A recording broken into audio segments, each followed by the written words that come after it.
네, 얼굴이 많이 밝아지신 것 같기도 하고 조금씩 나아진 것 같기도 하고 하여튼 옆에 있는 분 보면서 이렇게 인사하시겠습니다. 천사의 얼굴 같으십니다.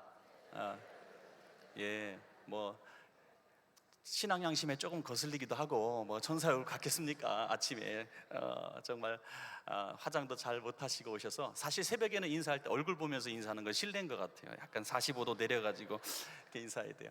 아빠하고 아들이 모처럼 이제 집 앞에 공원 산책을 나갔습니다. 그래서 아빠는 평소에 그 운동화를 신지 않던 아빠인데 운동화를 모처럼 신고 나갔는데 사람들이 자꾸 쳐다보는 거예요. 가만히 보니까 신발을 짝재기로 신고 온 거예요. 하나는 까만색, 하나는 하얀색. 그러니까 사람들이 자꾸 쳐다보니까 부끄러워가지고 아들한테, 아들아, 너 빨리 집에 가서 아빠 그 신발 좀 갖고 와라. 창피해서 못 다니겠다. 그러니까 아주 어린 아들이니까 내 아빠하고 빛의 속도로 집으로 시용하고 갔단 말이죠.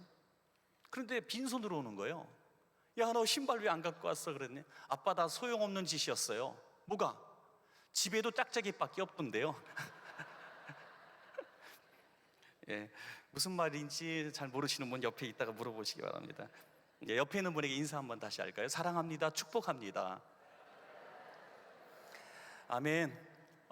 우리 목사님께서도 계속 그렇게 목회해 오셨고 또 중보기도 하셨고, 저도 이번에 처음부터 끝까지 일관된 소원 중에 하나는 이번 성회가 행복했으면 좋겠습니다. 정말 행복했고 부담스럽고 불편한 자리가 아니라 오고 싶고 누리고 싶고 그리고 행복해지고, 그래서 이번 성회에 오신 분들에게 좀 부탁하는 것은 우리가 예배 와서 서로 반갑게 인사하고 또 반가운 성도님들 뵈면은 가서 누가 뭘 할 것 없이 가서 좀 이렇게 안아도 주시고 또 위로도 해주시고 또 그냥 막 가지 않고 시간 되시면 차라도 한 잔 같이 나누고, 그래서 이번 성회가 정말 이렇게 또 화해와 또 위로와 또 행복이 찾아오는 그런 성회가 되기를 저도 간절히 소원하며 말씀을 전하고 있습니다. 이철환 씨라는 분이 작가인데요, 이분이 연탄길 1, 2, 3 이렇게 지어가지고 굉장히 유명하신 분이죠. 우리 연탄길에 대한 그 조그만 단막글들은 많이 보셨을 거예요. 이분이 그 글로 굉장히 유명하신 분인데요, 이분이 최근에 자서전 책 비슷한 걸 내셨는데 제가 이것을 이제 학교에서 강의하면서 우리 교양 교재로서 제가 대학생들에게 나눠주기도 했는데, 예수 믿으면 행복해질까라는 책입니다. 예수 믿으면 행복해질까? 한번 기회 있으면 보시기 바랍니다. 근데 이 책에 자기가 인생을 살면서 자신을 끈질기게 괴롭혔던 두 가지 아픔에 대해서 얘기를 하거든요. 첫 번째 아픔은 그 마음의 아픔이었어요. 그 마음의 아픔은 폭력적인 아버지로부터 당하는 그 끔찍한 학대였습니다. 그런데 이 아버지가 얼마나 부부싸움을 자기 어릴 때 많이 하셨는지 날마다 부부싸움을 봤는데 너무나 격렬하게 엄마하고 싸우시는 거죠. 뭐 다부시고 때리고 욕설하고 그런 끔찍한 광경을 보면서 한없이 그냥 울 수밖에 없었어요. 그 어린 시절이 두려움, 악몽 이런 것들로 다가왔고요. 나중엔 커서 아버지가 왜 그랬는가를 알게 되었습니다. 아버지가 이제 새엄마 밑에서 컸는데 새엄마가 옛날에 보면 콩쥐 팥쥐 얘기가 있어서 그런지 새엄마들이 이렇게 막 무식하게 무섭게 막 그랬던 것 같아요. 근데 얼마나 이 새엄마가 와서 아빠만 없을 때 애를 때렸는지, 뭐 몽둥이로 때리는 건 기본이고요, 눈이 내리는 한겨울에 양말까지 벗겨 맨발로 밖에 나가서 세워놨다는 거예요. 그러니까 완전히 자기 자식이랑 그렇게 할 수가 없는 거죠. 추운 겨울에 맨발로 나가서 용서해 주세요, 막 잘못한 것도 없는데 용서해 달라고 막 아빠가 빌었는데 엄마가 문을 안 열어주는 이런 아픔을 겪었던 아빠였기 때문에 그것이 고스란히 내려온 것이죠. 그걸 알았다는 거예요. 그래서 이해를 하려고 해도 잘 안 돼. 나는 아빠처럼 살지 않을 거야 라고 했는데, 희한한 건 말이죠, 본인이 결혼해서 똑같은 짓을 하고 있다는 거죠. 그래서 자기 마음속에 있는 내 안에 있는 괴물이다, 내 안에 살고 있는 괴물이 있다, 이 아버지로부터 물려받은 폭력, 그 아버지로부터 물려받은 괴물이 내 안에도 있다는 것을 깨닫고 깜짝 놀랐다는 거예요. 한 번은 그렇게 살지 말아야 되겠다고 막 마음을 다스리고 또 결심하고 또 결심하고 아버지같이는 절대 살지 않겠다고 하는데, 어느 날 대판 아내하고 싸우고 있는데 옆에 어린 딸이 울고 있는 모습을 딱 봤는데요, 수십 년 전에 자기 모습이 일어난 거다. 그 순간에 너무나 충격을 받아서 살고 싶은 마음이 들지 않을 정도로 충격을 받아서 아이를 확 끌어안고 아기 방에 들어가서 미안하다 미안하다 하면서 통곡을 했다고 해요. 그래도 고쳐지지 않고 해결되지 않는, 이게 굉장히 그를 괴롭혔던 폭력성에 대한 아픔이었습니다. 두 번째 아픔은 육신의 아픔이, 이명이라는 게 있었어요. 여러분 어르신들 가운데 많이 이명 때문에 고통받는 분이 있을 거예요. 제가 아는 우리 성도님도 이명 때문에 정말 부족할 것 없는 분이거든요. 정말 여러 가지 면에서 부족할 게 없는데 이 이명이라는 병 하나 딱 걸리면요 어떻게 할 수가 없더라고요. 바로 입원하시더라고요. 그러니까 이분이 이명이 아주 굉장히 심한 이명이 걸려서 지팡이를 가방에 넣고 다니고 또 언제든지 쓰러지면 자기를 보살펴 줄 수 있는 이런 방어들을 다 해놓고 다녔어요. 한 번은 너무나 그런 것들이 두려워가지고 외출을 삼가하게 되는데 한 달 동안 면도도 하지 않고 세수도 하지 않고 밖도 출입 한 번도 하지 않는 적도 있었다는 거예요. 그래서 우울증이 찾아왔습니다. 너무나 심각한 우울증이 찾아와서 자기도 모르게 아파트 옥상으로 올라가고 있었다는 거예요.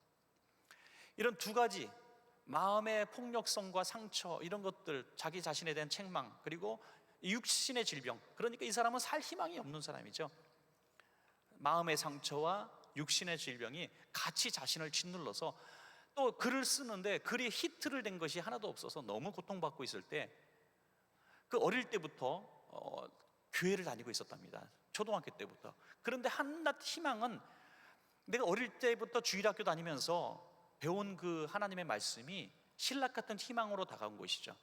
그래서 언젠가 하나님 앞에 내가 꾸준히 기도하면 하나님은 내 음성을 들어주실 거라는 그런 희망이 있었다는 겁니다. 우리 오늘 자녀를 위한 기도인데요, 자녀를 위해서 기도할 때 제일 중요한 건 제가 보니까요, 저도 목회하면서 보니까, 우리 사랑하는 여러분들이니까 말씀을 드리는데, 골방에서 자녀를 위해서 기도하는 것도 정말 중요하지만 나만 하나님 앞에 만나는 것이 아니라 자녀를 주님께 데리고 나오는 게 중요하더라고요. 네.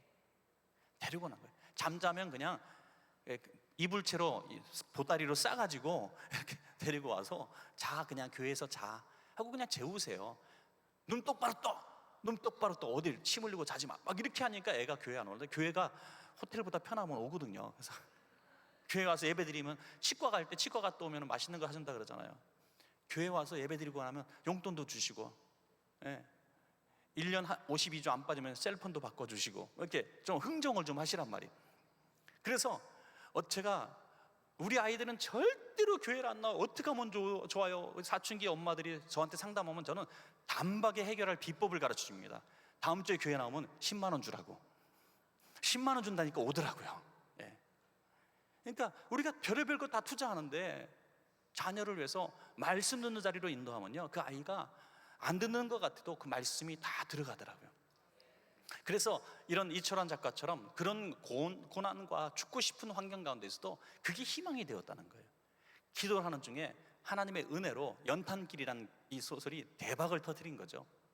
어느 날 갑자기 스타가 되어 있다는 거예요. 그래서 대학교 강연을 하고 또 기업자 강연을 하고 교회에서 간증을 하고, 이게 하나님이 주셨다는 것을 깨닫게 될 때 굉장히 은혜를 받아서 이건 내 돈이 아니라는 생각을 하게 됐어요. 그래서 연탄길 나눔 기금이라고 하는 그 공동체 기금을 만들어서 거기에 수익금이 들어가게 만든 겁니다. 굉장히 훌륭한 사람이 이분이. 그래서 이게 눈을 뜰 수 없는 개안 수술자 눈을 뜨게 해주고, 심장병 환자 도와주고, 고아들을, 장애인들을 돕는 이 사역에 이 돈을 다 쓰게 되는 거죠. 이건 내 돈이 아니라는 생각을 해요. 그리고 나서 하나님 앞에 이 치료의 은혜가 임하기 시작하는 겁니다. 그가 쓴 글이 이런 글이에요. 제 양쪽 귀에선 여전히 이명은 들리지만 이전과 비교할 수 없을 만큼 증상은 좋아져서 견딜만 합니다. 우울증과 불면증도 없어졌으니 오랫동안 먹었던 약도 먹지 않아도 됩니다. 하나님의 은혜로 저는 다시 일어설 수 있습니다. 주님을 알게 되어 저는 저를 더욱 사랑할 수 있게 되었습니다. 주님을 알게 되어 저는 이전보다 훨씬 행복한 사람이 되었습니다. 하나님 감사합니다. 이런 글을 썼어요. 이게 맨 책장 끝에 쓴 글이에요. 얼마나 놀랐습니까, 여러분? 이철환 작가를 일으켜 세워주시고 하나님께서 회복시켜 주시고 행복한 사람, 자살하려고 했던 사람을 행복한 사람으로 만들어주신 분이 우리 하나님이신 줄로 믿습니다, 여러분. 오늘 이사야의 약속의 말씀이 이철환 작가에게 임하신 거죠. 예수님 탄생하기 700년 전에 이사야는 예수님이 오시면 이런 일들이 일어날 것이라고 오늘 함께 읽으신 본문을 선포한 것입니다. 그리고 오늘 저와 여러분의 이 시대에는 바로 성령님께서 오늘 이 사역을 하고 계시는 줄로 여러분 분명히 믿으시기 바랍니다.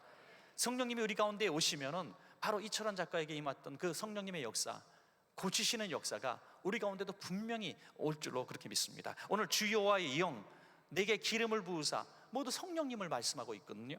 이 성령님의 충만함이 오면 우리의 어떤 것들을 고칠까? 이철원 작가 같은 이야기를 하고 있습니다. 첫 번째로 우리의 상하고 깨어진 마음들이 성령님의 손길을 통해서 고쳐진다는 사실입니다. 여러분, 어떤 과거의 끔찍한 상처든지 아니면 내 깨어진 마음이든지 고쳐주신다는 거예요. 여러분, 마음이 깨졌다 이렇게 얘기하잖아요. 마음이 깨졌다.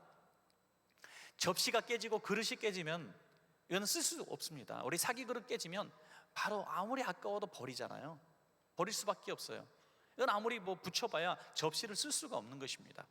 세상 사람은 마음이 깨진 사람을 쓸 수가 없어요. 여러분, 마음의 상처가 큽니까? 육신의 상처가 큽니까? 마음의 상처가 훨씬 크더라고요. 여러분, 맹장 수술 같은 거 받아본 적 있으십니까? 한 30년 전쯤에 저도 받았었는데요.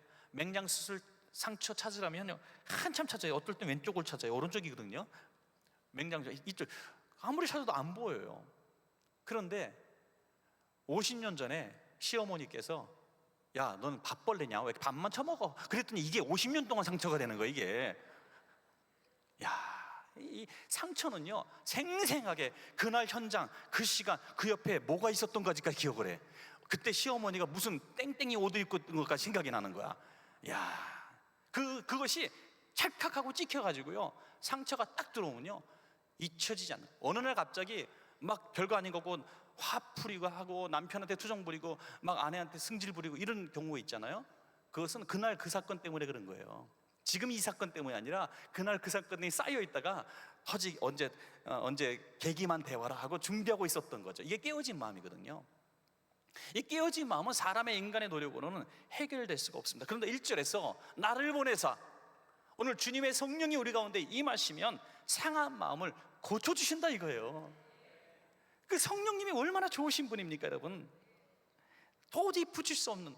그런데 저는 놀라운 사실을 하나 깨달았는데, 상하고 깨어진 마음을 고칠 수 있는 비결이 뭐냐면 상하고 깨어진 마음을 주님이 찾으신다는 것을 깨달았습니다. 오히려 상하고 깨어진 마음 가진 자들을 주님은 예배자로 바꾸기를 원하셨던 거죠. 주님께서 원하는 제사는 무슨 제사라 그랬어요? 상한 심령이라. 할렐루야. 상한 마음, 깨어진 마음, 상한 심령이 주님이 찾으시는 마음이고 그것이 가장 예배드리기에 합당한 마음이라는 거예요. 그러니까 내가 상한 마음으로 예배할 때 진정한 예배자가 된다는 겁니다. 놀라운 얘기예요. 제가 보니까 그렇더라고요. 설교 끝나고 어느 날 평범한 주일날 밖에 나가서 성도님들과 인사하는데, 제가 뭐 특별히 굉장히 뭐 은혜로운 설교를 끼치고 그분에게 위로하는 메시지를 준 것 같지도 않은데 막 손붙들고 평소에 안 하던 이야기를 하십니다. 어떤 성도님이 저 오늘 너무 은혜 받았습니다. 너무 위로 받았습니다. 앞에 검은 강이 확 흐르고 눈물이 눈썹이 하나는 빠져갖고 여기 떨어져 있고 막 그래.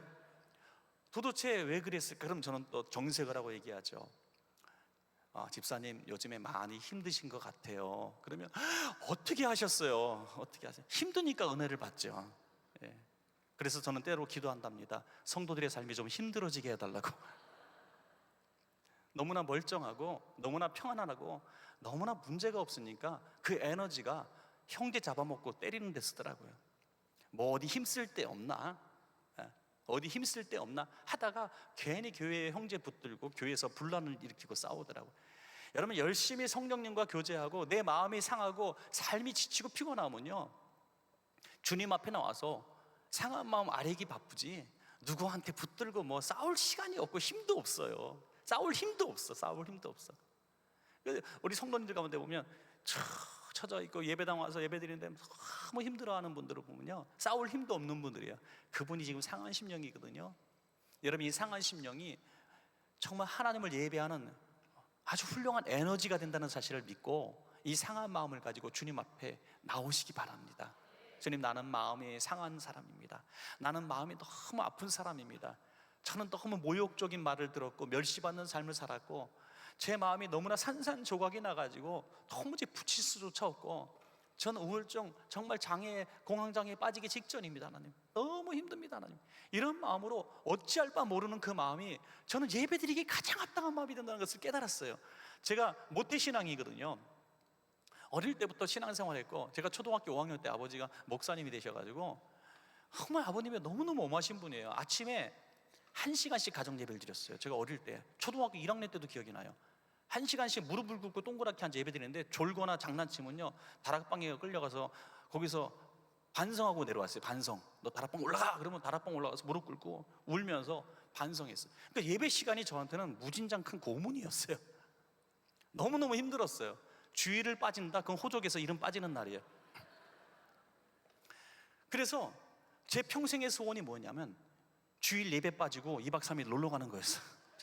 주일을 어겨본 적이 없고, 수요일날 빠진 적이 없고, 주일 저녁에 빠진 적이 없으니까 매일 예배 드리니까 너무너무 그게 힘들었던 것 같아요. 바둑, 장기, 저희 집에서는 어림도 없는 소리. 그래서 장롱 밑에 뚜껑 열어갖고 바둑판 그려갖고 놀다가 뒤집어 엎어놓고 이렇게 또 두뇌가 발달되더라고요. 이거 들으시면 안 되는데 하여튼 그렇게 엄하게 지냈어요. 그런데 제가 예배를 사모하고 있는 사람이라는 걸 언제 알았냐면, 논산 훈련소를 갔는데 2주 동안 교회를 못 나가게 하는 거예요. 제가 그때 예배 없으면 죽겠더라고요. 예배 못 드리니까 막 어떻게 할 수가 없더라고요. 그래서 저는 그때 깨달았어요. 야, 예배가 이렇게 내 생명줄이었구나. 생명줄이었구나. 여러분, 예배에 오는데 지치고 피곤하고 예배가 별로 기다려지지 않는 분들이 있으면 목사님께 허락받고 6개월만 교회를 쉬시기를 바랍니다.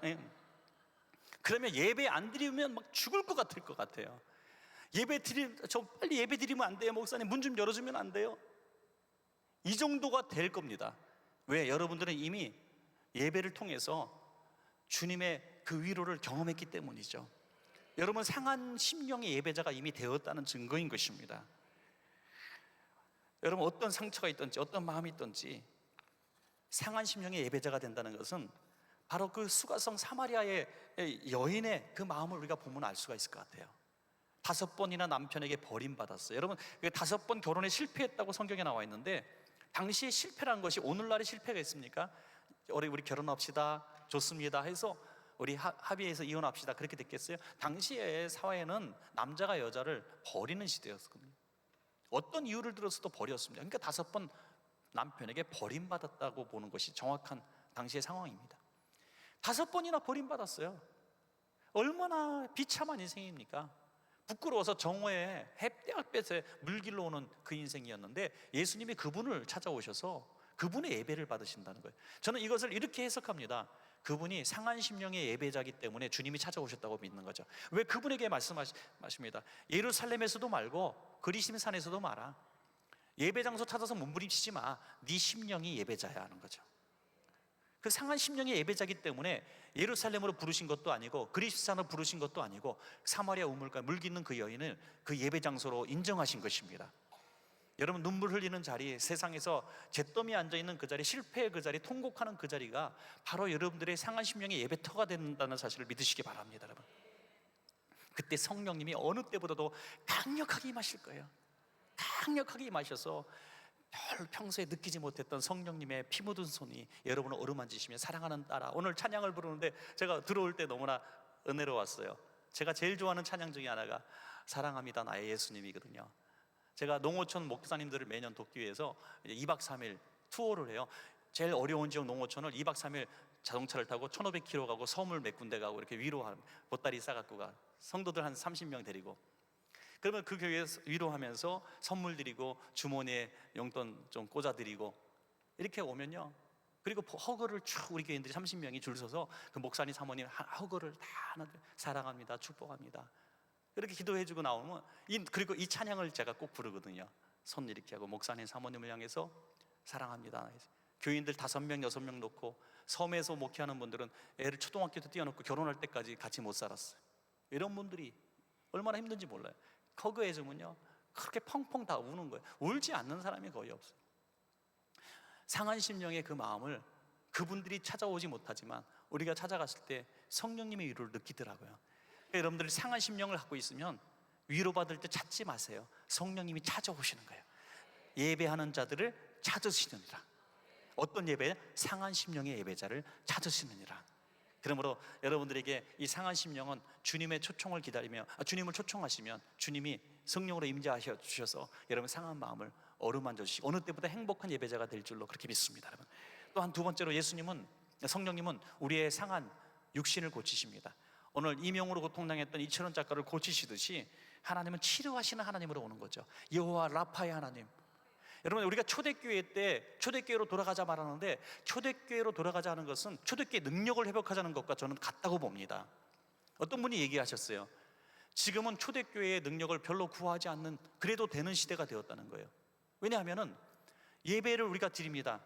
평범한 우리 은혜교회 예배하는 게 아니라 평범한 주일 예배를 드려요. 모든 시스템, 모든 것이 착착착 다 돌아가고, 예배 담당자들이 예배를 하고, 찬양자는 찬양하고, 교사는 교사를 하고, 운행 서비스하는 분들은 또 봉사를 하고, 안내하고, 주보를 찍어내고, 1시간 딱 정확하게 들어가고 나가고 1부, 2부, 3부 예배를 드립니다. 성령님이 개입하실 때가 별로 없는 거죠. 그런데 이런 얘기를 합니다. 초대교회 때는 성령님의 역사에 전적으로 의존했다는 거죠. 지금은 성령님의 역사가 10%만 있어도 예배가 지속될 수 있는데, 그때 초대교회는 성령님의 역사가 90% 없으면 예배가 지속되지 않았다는 겁니다. 그 성령님의 의존하는 그 예배로 돌아가자는 거죠. 그렇다고 예배 형식을 파괴하고 우리가 그렇게 하자는 것은 물론 아닙니다. 우리의 마음속에서 성령님이 이 예배를 온전히 주장하시고, 성령님께서 우리의 예배를 받으시고, 성령님께서 우리 삶을 주장해달라고 이렇게 기도하고 나가는 것이 전적인 성령에 의존하는 그런 예배라는 거예요.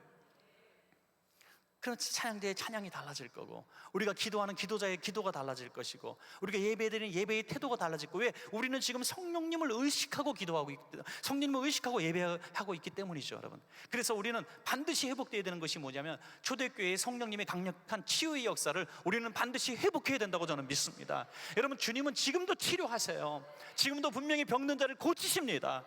여러분, 이 21세기에 그런 얘기한다고 여러분 정말 조롱하는 사람 이 자리에는 없는 줄로 믿어요. 저는 은혜교회 성도님들, 특별히 새벽 예배 나오시는 분들이기 때문에 더 확신 있게 얘기합니다. 어떤 질병이든지 주님은 고쳐주실 수 있습니다. 저는 확실히 믿습니다, 여러분. 정말 저도 경험했어요. 한 번은요, 제가 밤에 12시가 다 돼가는데 장로님이 전화하셨어요. 목사님 그러니까 굉장히 점잖으신 분이거든요. 너무 배운 분이고 점잖은 분인데 그렇게 전화할 분이 아니에요.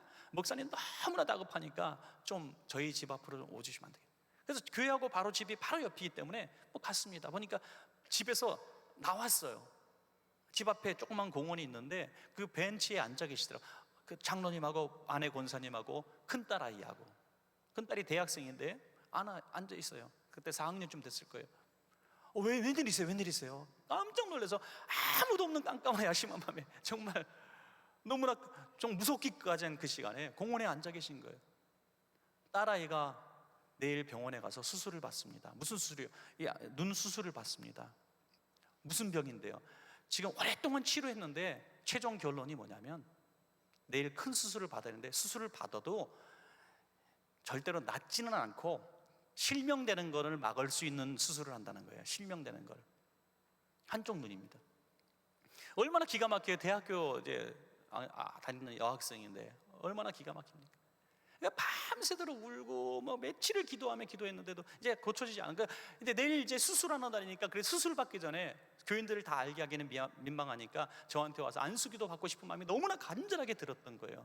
그래서 저도 얼마나 그 아이가 또 교회에서 충성하는 교사이기 때문에 장로님하고 권사님하고 그 아이를 부둥켜 안고, 여러분 밤 12시쯤에 공원에서 빌라 단지에서 통곡하며 우리가 울기를 시작했습니다. 눈에다가 제가 손을 대고 기도했습니다. 주님, 앞으로 갈 길이 멀고 할 일이 많은 아이인데 실명되면 어떡합니까? 기도했는데 금방 낮에 전화가 왔습니다. 병원에 갔더니 의사가 수술 직전에 한번 다시 봅시다 하고 마지막으로 이렇게 보더니 이상하네 그러는 거예요. 이상하네 하면서 재차 여러 번 확인하더니 의사가 환자분은 앞에서 기적이네 그러더라는 거죠. 기적이네. 그러더니 아무런 치료할 게 없다라는 거예요. 수술을 하고 실명이 되는 걸 막는 수술을 하겠다는 의사가 아무런 이상이 없어서 그냥 혹시 모르니까 약이나 좀 가져가세요. 약 먹고 지금까지 아무 문제 없습니다. 예, 할렐루야. 너무나 감사해요. 그 아이가 그번 학기에 수석을 했어요. 수석 1등 장학금을 받아가지고 그 수백만 원을, 이거는 하나님이 주신 거라고 생각해서 저한테 갖고 와서 이걸 하나님 앞에 선교헌금으로 드렸어요. 선교헌금을. 너무 기특하더라고요. 그리고 얘가 졸업을 해가지고 뉴욕에 KBS 리포터로 갔어요. 기자로. 얼마나 유능한 아이입니까? 사랑하는 여러분, 하나님 앞에 이렇게 똑똑한 가문, 그 아버지도 굉장히 대기업 3천여 명의 회사의 넘버 2, 굉장히 훌륭한 리더거든요.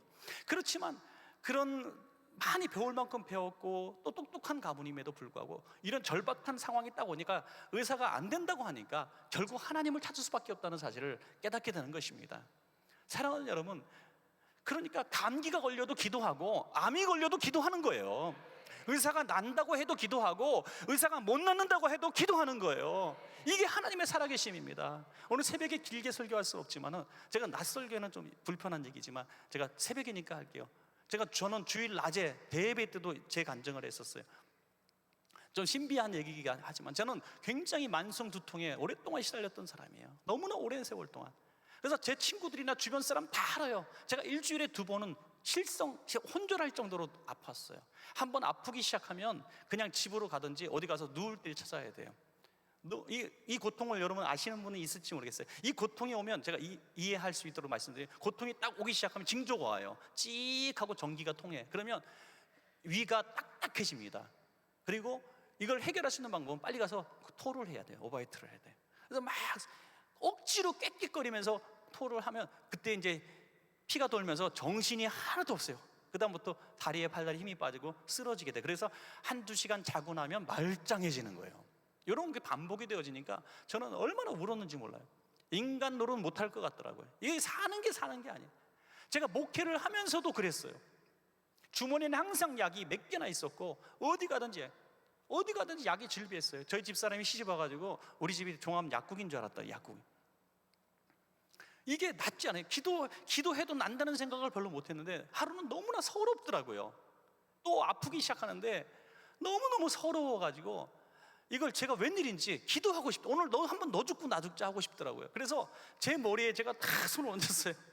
저 혼자 하나님, 사도 바울은 3번씩이나 간구했는데 내 은혜가 내가 족하도다 해서 내 은혜가 내가 족하도다 그러지는 좀 마시기를 바랍니다.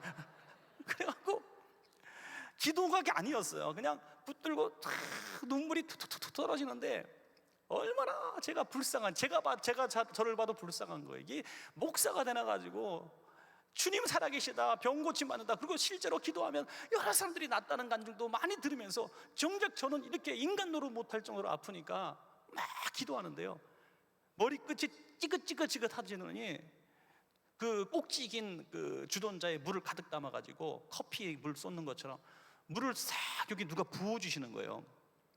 머리 정수리부터 물이 한참을 부어주는데 약간 뭐 아주 차가운 물도 아니고 뜨거운 물도 아니고 미지근한 물이 확 부어지니 꼬리뼈로 쫙 따고 내려가더니 등줄기 타고 내려가서 꼬리뼈로 물이 스스스 빠져나가는 거예요. 그게 그대로 느껴지는 거예요. 지금요, 무슨 수도관처럼. 너무너무 신기해서 그대로 가만히 있었어요. 다 물이 끊어질 때까지. 물이니까 가만히 싹 끊어진 것 같아요. 그래서 손을 띄면서 나았습니다 제가 선포했죠. 그리고 나서 저는 또 무식하니까 잊어버렸어요. 그런데 제가 3개월째 약을 안 먹고 있다는 사실을 그때 깨달았어요. 나중에 그 이후에. 감사합니다. 저는 그 이후에 그 질병에서 지금까지 해방이 되었습니다. 네, 정말 해방이 돼. 지금 제 주머니에 약 없습니다. 약 없어요.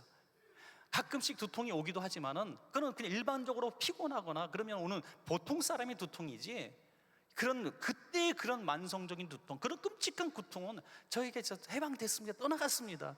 그래서 저는 지금도 선포합니다. 정말 하나님 앞에 간절하게 기도해서 도전해 보시라 이거요. 여러분, 사도 바울의 내 은혜가 내게 좋거든, 이건 사도 바울 거더라고요. 저는 그게 내 것인 줄 알았어요. 여러분, 한번 도전해 보세요. 히스기야처럼 벽을 향해서 도전해 보세요. 주님이 지긋지긋한 질병, 병원에서 안 된다 그러는데, 또 초대교회에서는 고쳐주셨다 그러는데, 또 오늘 강사 보니까 강사도 낫다 그러는데, 하나님 나도 한번 도전해 볼게요. 하나님 저도 좀 고쳐주세요. 저 죽을 지경이에요 라고 한번 몸부림쳐 보세요. 한번. 왜 도전하지 않습니까? 왜 믿지 않습니까? 왜 한번 도전해보지 않습니까 여러분? 우리가 병인을 낫기 위해서 별의별 의사 다 찾아가고 별 민간요법을 다 쓰면서 왜 하나님 앞에 그렇게 도전하지 않습니까? 한번 도전해보세요. 그러면 하나님께서 여러분의 질병을 고쳐주심으로 성령님의 역사하심을 알게 해주실 줄로 그렇게 믿습니다. 여러분, 마지막으로 성령님 우리 묶인 삶을 풀어주시는 하나님이십니다. 삶을 풀어주십니다. 여러분, 거라사 광야를 볼 때 사람들이 거라사 광야를 해결할 수 있는 유일한 방법은 묶어놓는 방법밖에 없었어요. 묶어놓는 방법, 정신병원에 묶어놓듯이 묶어놓는 거예요. 이게 세상 방법이에요. 그러나 하나님의 방법은 풀어주시는 방법인 줄로 믿습니다. 풀어주시는 거예요. 하나님은 자유케 하시는 성령님이십니다. 우리는 묶는 거예요. 아니, 우리가 신앙생활을 행복하게 하고 있지 못하면 이것은 성령님의 역사가 아니라 이것은 우리가 육신적인 그리스도인으로 살아가는 거예요. 육신적으로 살아가는 육신의 인물이 있고, 그리스도인이 되기 직전에 육신적 그리스도인이 있고, 그 다음에 영적인 그리스도인이 있거든요. 내가 교회 안에 들어와서 그리스도인이 되었다고 말하지만 여전히 육신의 생각과 상식과 이성의 얽매인 삶을 살면 우리는 육신적인 그리스도인이에요. 이것은 마귀의 역사입니다. 마귀가 육신을 고지로 삼아서 우리를 영적인 삶을 살지 못하도록 만드는 거예요. 자꾸 육신의 본능과 욕구에 따라서 이끌리게 만드는 겁니다. 그리고 우리가 육신에 이끌려 사는 그 삶을 하나님 앞에 가끔 와서 기도하면서 좀 도와달라고 이렇게 이야기하는 정도로 살아가게 만드는 거죠. 이게 거라사 광인의 삶인 거죠. 여러분, 그때 주님은 이 사슬을 풀어주시고 자유케 하시는 분이시지 절대로 신앙생활을 얽매이게 하시는 분이 아니에요. 여러분, 신앙생활할 때 너무나 행복하고 자유로워야 이게 정상적인 그리스도인의 삶인 줄로 믿으시기 바랍니다. 아유, 예수 믿는 게 너무 힘들어, 예수 믿는 게 너무나 괴로워, 예배 드리는 게 너무 고통스러워. 아직은 내가 육신적인 그리스도인의 삶을 벗어나지 못하기 때문이에요.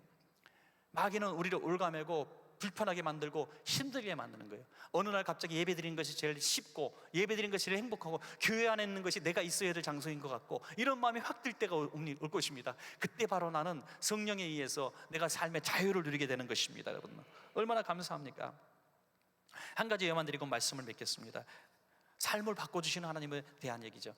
제가 캄보디아에 이렇게 한번 갔었을 때 여러 목사님들과 같이 탐방을 간 거예요. 노예 지도자들과 함께. 근데 그 선교사님이 목사님들 오셨으니까 기도 좀 해주세요 하면서 어떤 중학생 되는 꾼이라고 하는 아이를 데리고 왔습니다.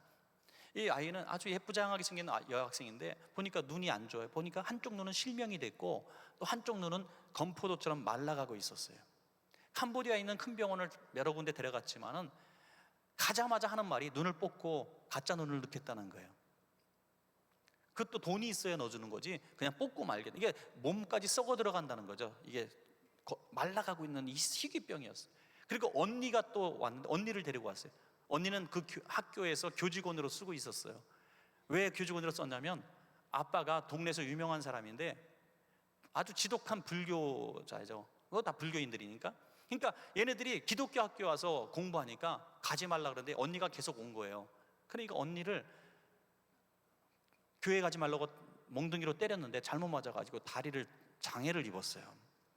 교회 간다고 맞아가지고 다리를 절게 된 거죠.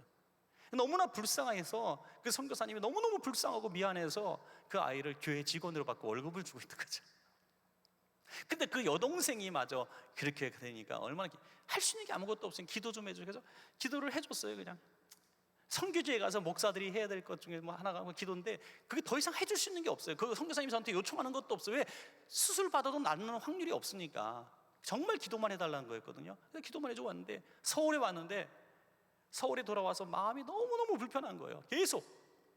그래서 그거 다음 주 정도 됐을 때 주일 대예배 설교 시간에 3부 예배 설교 시간에 제일 많이 모였을 때 저도 모르게 원고 없는 얘기를 했어요. 이런 일이 있었는데 제 마음속에 너무나 큰 영적인 부담감이 옵니다. 어떤 일을 해주겠다고 약속한 바는 없었지만 지금 서울에 왔는데 시간이 갈수록 점점 제 마음이 너무나 힘들어집니다. 캄보디아의 의료 기술이 안 된다면 한국이라면 혹시 되지 않을까라는 그런 마음이 막 듭니다. 내 자식이라면 어떻게 할 것인가 마음이 듭니다. 여러분 혹시 길이 있는 걸 혹시 여러분들 저희 교회도 뭐 의사들이 뭐 수십 명 되시니까 여러분들 가운데 혹시 이런 거에 대해서 좀 알고 있는 분이 있으면 저에게 좀 얘기 좀 해주십시오. 그리고 혹시 도와줄 수 있는 분이 있으면 좀 얘기 좀 해주십시오 라고 얘기했어요. 그리고 예배 끝나고 3부 예배 통도를 끝나서 로비에 딱 서는 순간 두 사람이 저에게 찾아왔습니다. 한 사람이 딱 오더니 첫 사람이 말합니다. 그분은 이제 잼버리 거기에 관련된 분인데 그 아이를 데리고 오시면 제가 모든 숙식과 또 선물과 또 생활할 수 있는 모든 것들, 그 법적인 것들을 자기가 책임지겠습니다. 초청하는 거를 도와주겠습니다 하는 거예요. 캄보디아에서 아예 불러오는 게 쉬운 게 아니거든요. 그리고 또 한 분이 바로 저에게 두 번째 찾아와서 하시는 말씀이 병원비가 얼마가 들든지 제가 다 내겠습니다 하는 거예요. 예. 안과 수술비가 나중에 2천만 원이 나왔어요. 이분이 다 내주셨어요, 정말로. 그리고 이분이 세브란스 병원 전체 선교위원장이었어요. 운영위원장. 그러니까 할 수 있는 분이었죠. 그래서 드디어 이 아이를 초청하기 시작했어요. 데리고 오는데 정말 세상에 그 마을에서 대한민국 이 아이를 보내는 이 역사가 역사 이래로 처음이에요. 어떻게 서류가 있는, 서류조차가 없는 거예요. 그래서 6개월인가 걸렸어요. 와가지고 대통령 진료를 받았습니다. 병원장님하고 직접 이 아이와 우리 장로 집사님하고 이 아이를 데리고 다니면서 대통령 진료를 다 받고 수술을 10% 확률이라고 하는 수술을 했는데 이 수술에서 성공했습니다, 여러분. 할렐루야. 그래서 눈을 뽑지도 않고 이 썩어 들어가는 것도 막고 이 아이에게 선물 보따리를 산더미처럼 싸가지고 그 언니까지 둘 다 초청했어요. 초청하는 김에. 그래서 언니까지 병원에서 진료 다 받아가지고 웬만한 데 다 고쳐갖고 들어갔어요. 그래서 들어가니까 아버지가 기절을 해버린 거죠. 내가 불교를 믿고 지금까지 부처를 믿고 교회 나간다고 다리를 떼가 장애를 만드는 이 못난 아버지인데, 아니 기독교인들은 뭐라고 되어 한국에서 우리 아이들을 불러다가 뭐 한 것도 없는 아이들을 불러다가 조건 없이 수술시켜주고 이렇게 선물 보따리를 옷부터 머리끝부터 발끝까지 싹 세팅을 해가지고 귀걸이 코걸이 뭐 다 코걸이 안 했구나, 하여튼 뭐 싹 세팅해갖고 보내니까 기절을 한 거예요. 기절을 한 거예요. 아무런 요구도 없이. 그날 어떤 일이 벌어졌는지 아십니까? 대대로 섬겼던 자기 집안에 있는 모든 불교 도구와 불상과 염주 각종 항아리 안에 든 거 다 마당에 놓고 저 마을 사람이 보는 앞에서 휘발유 뿌리고 불을 질러버렸어요. 할렐루야. 그리고 마을 사람들 앞에서 이분이 어른이기 때문에 선포를 하는 거예요. 나 부처 지금까지 믿었는데 부처가 해준 게 뭐가 있습니까, 여러분? 나 오늘부터 예수 믿겠습니다 라고 선포했어요. 할렐루야. 얼마나 감사한지. 그리고 그 두 아이를 계속 선교사님께 다 붙이고 지금 신앙생활 잘하고 있는 줄로 믿습니다, 여러분. 여러분, 이것이 삶을 풀어주시는 하나님의 손길 아니고 무엇이겠습니까? 도무지 그 생활권, 문화권, 종교권에서는 이 아이들이 벗어날 방법이 없는 거예요. 도무지 거기서 해방될 방법이 없는 거예요.